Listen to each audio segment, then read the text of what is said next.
Her store is called The Happy Southerner, but her story isn't that happy. Today we have a real, raw, and honest conversation with Jackie Rice. This is Charleston Women Podcast, where you can meet like-minded, strong, independent, professional, and inspiring local women. This is Charleston Women Podcast. And now joining us on the Charleston Women Podcast, we are so happy to have Jackie Rice of The Happy Southerner. Jackie, thank you for being here. Hi, Erin. Thanks for having me.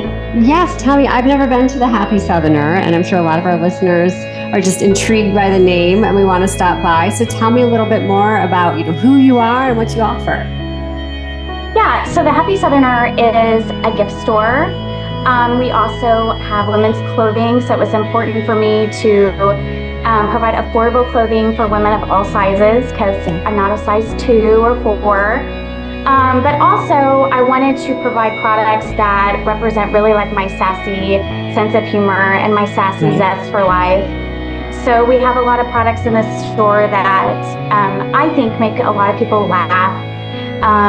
Some of them are a little quirky and use a little interesting language per se. But I think that it just makes it like a really fun place. That's what I was really trying to create, was this really happy place where people could come and find a fun gift for really anybody in their family or their friends or their girlfriends or something like that. Right. Jackie, where do we find The Happy Southerner? Where are you located? So we're in Mount Pleasant. We are on Johnny Dodds and Anna Knapp, right next to Skatel's jewelry store. I always tell people, like, we're right next to Skatel's. And they go, I didn't know anything was next to Skatel's. I said, yep, we are, I like being there. There's ample parking, which is important to me. It's just a really cute little place right there by the post office and by Bank of America. So once you kind of know where you're going, you can't miss it. Right. Jackie, I love hearing people's stories. A lot of times we talk to, women on the podcast, like owning a store wasn't maybe originally what they intended for their life. We all see turns along the way. So what inspired you to, come to Charleston and open this store? Yeah. I really debated on whether or not I was going to share my story because it's kind of dark and hard. But I think it's important as women for us to talk about things and share things, because I think so many times as women, we just feel like we have to just keep moving forward, no matter how hard life is. We can't talk about it. We can't share our stories. We have to just keep moving forward. So I moved here from New Orleans. My husband and I lived there together, and we owned a business there together. It's a very successful business. He stayed back in New Orleans to run that company. I moved to Charleston for a fresh start for the both of us. And I decided to open up my own retail store here called The Happy Southerner. And really that's what I was looking for in my life, was just some happiness, right? Just some peace and happiness after a 10-year marriage that was probably going to come to an end.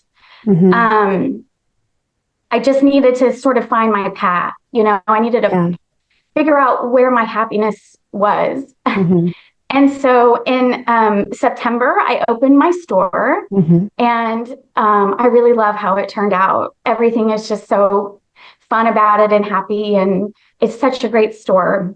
And then in November of this last year, my husband passed away. Suddenly and tragically, and all of a sudden The Happy Southerner was no longer happy, and it was difficult because I had this brand new store in Mount Pleasant that I was trying to get off the ground and get people to come to, and now I was having to travel back to New Orleans and run our business there. So I was really running 2 businesses in 2 different states and 2 different cities. And, at the same time, trying to portray this facade of being the happy Southerner, when you've just experienced this huge loss in your life and dealing with grief. And I think that what's important is that what I've learned in this process is that, time does not stop moving forward. And people's lives don't stop, even though mine came to a screeching halt for months. Nothing else could stop around me. And I think a lot of people I think we don't see that. We don't talk about that. We don't recognize that. And I think it's important to, because I think that I'm not always happy, right? I'm a human, and we're not always living in this bubble of everything's fine and everything's great and the world is a happy place and come shop at my store, it's so happy. You know, it really, when you experience loss of such a close loved one and grief, really changes your perspective on life and the world. And, you know, how do I move forward from here? And I think that if I'm speaking to women on this podcast, I think it's important for them to know that, like, for me, I feel like now time is so short, and that if they're wanting to do something and make a change, just do it. You know, if you're wanting to start your business, or you're wanting to open a boutique, or you're wanting to change jobs and you're just nervous because you think you have more time, or you think that it's not the right time, or you don't have the confidence to do it. I mean, I'm just here to say that, like, time is so short, and we are the only people who can make our choices in our lives. And just take that next step, you know, because that's what I have to do every day. I have to choose to wake up every day and take one foot in front of the other and run my company, and run my company here, and run my company in New Orleans, and still put a smile on people's face when they come into my store. Regardless of how I feel every day, you know? Podcasting has exploded in popularity, especially local podcasts. As of 2022, 62% of Americans have listened to a podcast. 38% have listened in the last month. 26% in the last week. The podcasting audience is booming with no signs of slowing down. Call the podcast hotline to be featured on these podcasts, or to receive information about podcast marketing. Call 843-530-0403 or visit carolinapodcasts.com. You're listening to the Charleston Women Podcast.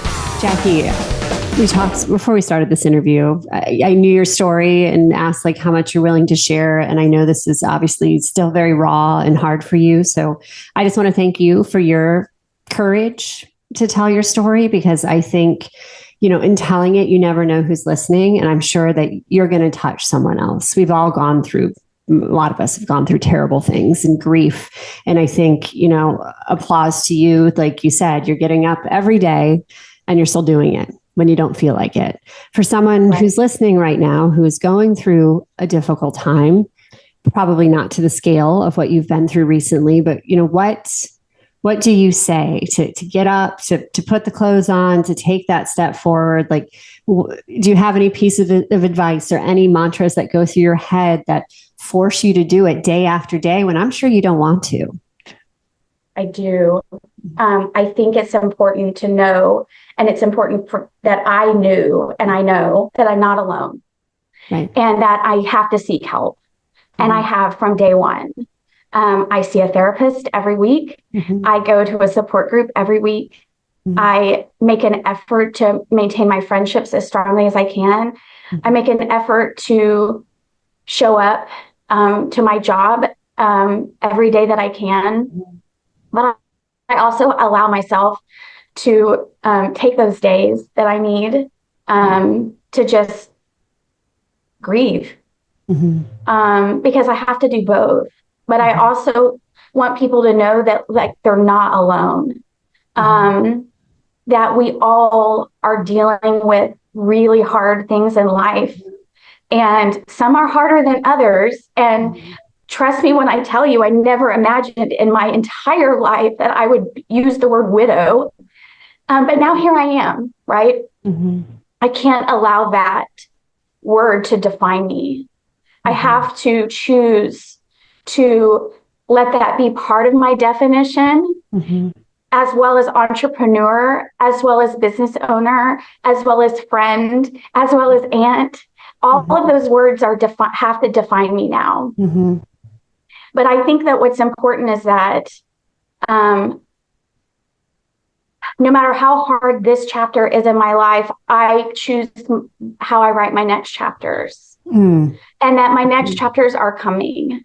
I don't know when, I don't know how long they'll be, but I know they'll be better than this chapter.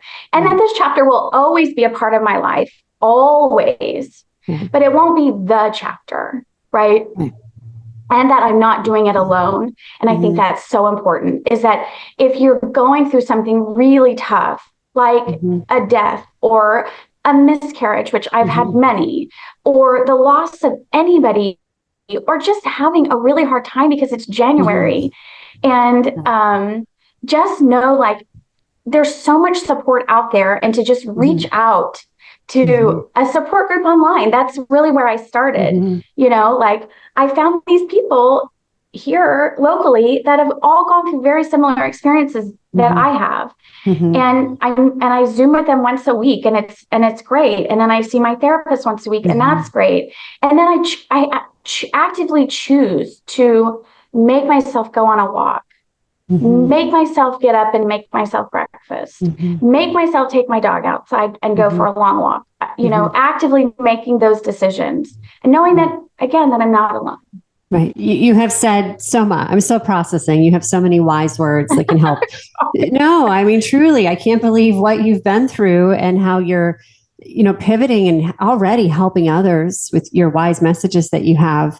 You know, why is it, as women, do you think that we feel the need to always be happy? You know, I feel like I so relate to that. Like, we're always trying to be, you know, the duck who's, you know, fumbling underwater, paddle, paddle, paddle. But we feel like we have to be polished and pretty and perfect. I don't think men feel that. I don't think men feel that. No. I will have to say this about the pivot, is that I have this slogan in life, is that failure for me is not an option. Life is about the art of the pivot. Constantly. I'm in an art of a pivot right now, clearly. I feel like maybe it's not just women that feel like they have to put on this happy facade. I feel like it's an American thing. That's a good point. Yeah. I feel like a lot of our culture, it's just easier to have a smile on your face, right? How are you? I'm great. How are you? Good. Thanks for asking. You know, but it's always like, how are you? Well, I'm really not good today.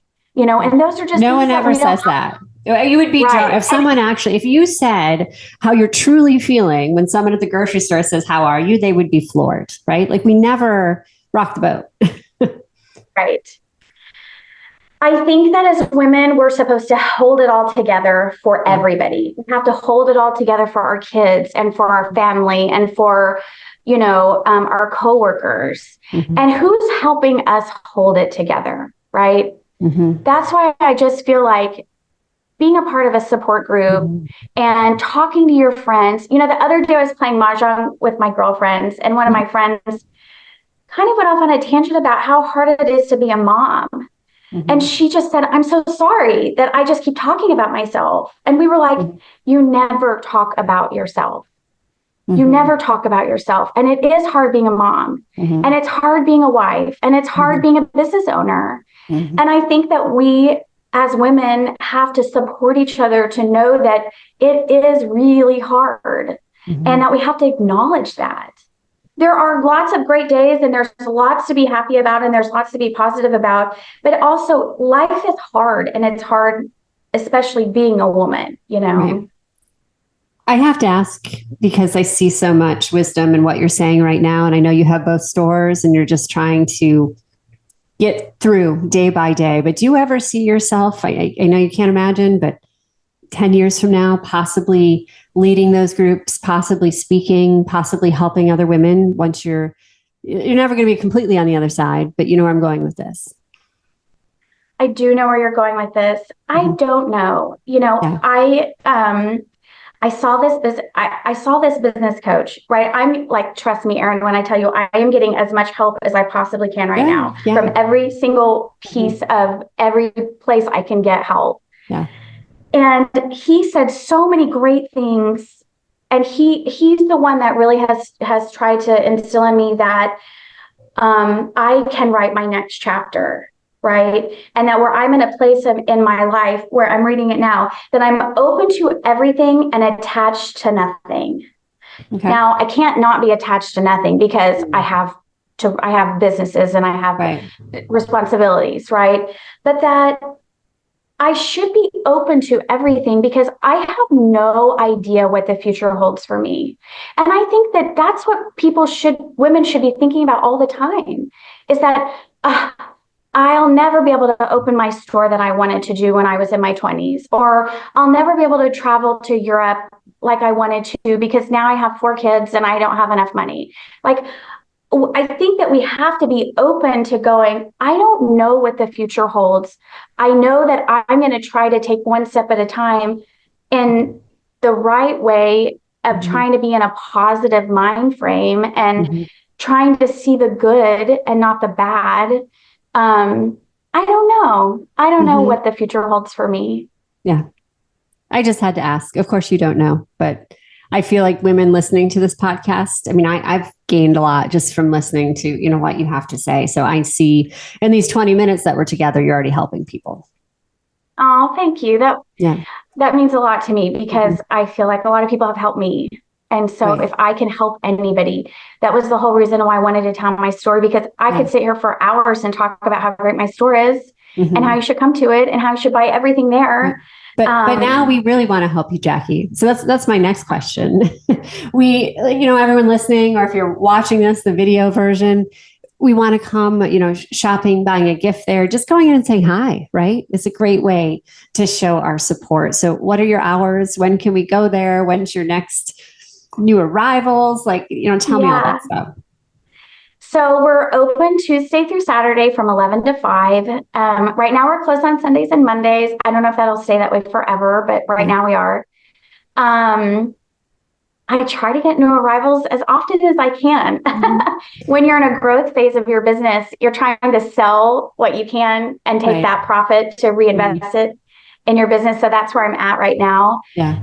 I try to get a couple of new dresses in like once a week or once every 2 weeks, but we just got in a lot of great Valentine's Day stuff and a lot of new teacher gifts and some new stuff coming in for spring. So I'm really excited about all of that. Good. And I want to pull your Instagram handle up. Your website's thehappysoutherner.com or _happy_southerner is where we can see all the goods on Instagram. Yeah. Jackie, where else can we find you around town? Well, I live downtown. Yeah. So you might find me at a bar by myself. I said, now we're going to come hunt you down so we can have a cocktail. Yes, when I moved to Charleston, I said, I'm choosing to start a new life for myself. And that includes going to new restaurants by myself and sitting at the bar and having a glass of wine by myself. And I've been getting really good at it. And I always seem to meet new people, which is super fun. I do like living downtown, and it's really been a fun experience for me. But I do have to say what's really cool is that we have these celebrity prayer candles at the store. And the girl that owns the company is one of my best friends that lives in New Orleans. And I decided to make all the Southern Charm cast as a prayer candle. No way. I love it. One day, I know, because it's fun, because I'm a fan, I love the show, and now I'm living here, and it's just fun. That's what I'm trying to bring in fun products. Yeah. So one day I'm at the store and I'm just sitting there typing and working, and Austin Kroll walks in and he's like, "Hi." And I'm like, "Hi." Yeah. And he's like, "I think do you have a candle with me on it?" And I'm like, "I do. Don't be mad at me, don't send me a cease and desist." Yeah. So anyways, Austin Kroll has come in and gotten his celebrity prayer candle, and Rod from Southern Charm came in and got his prayer candle. Miss Patricia shared it a lot of times, and it's just really fun. Like sometimes I'll see them around town, downtown, and and I'll be like, hey, they'll be like, sure. I'm the candle girl, and I love that. Like you said, don't send me a cease and desist. But instead, they love it and they're happy to share it. That's wonderful. Yeah. Well, Jackie, we thank you for your time today. And, I just appreciate your vulnerability and your willingness to tell your story, because as you finding other people and realizing you're not alone by telling your story today, you're showing that, you're telling that to another woman who's listening. I really hope so. I hope that somebody can take value in this. Absolutely. All right, Jackie. And please come by my store and tell me your story. I would love that. The more that we support each other, the better, Absolutely. And get one of the prayer candles. Yes. While you're get there. one of the prayer candles. Right. I want the Patricia one for sure. Jackie, this is The Happy Southerner. It's thehappysoutherner.com or Facebook and Instagram at _happy_southerner. And this has been Jackie Rice with the Charleston Women Podcast. Thanks, Erin. Thanks for spending time with Charleston Women Podcast. Please like us and follow us on whatever platform you're using to access Charleston Women Podcast.